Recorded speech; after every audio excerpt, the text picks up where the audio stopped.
Hola chicos, estamos aquí en el carro.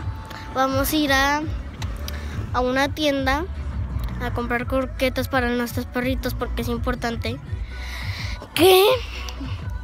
que vayamos a ir a comprar las croquetas.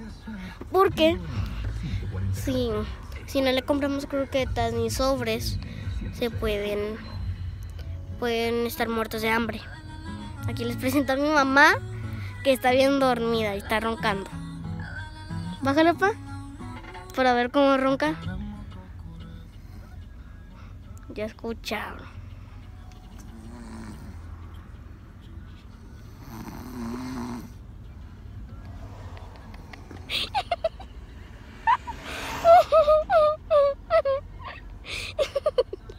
Me da risa cómo mi mamá está roncando.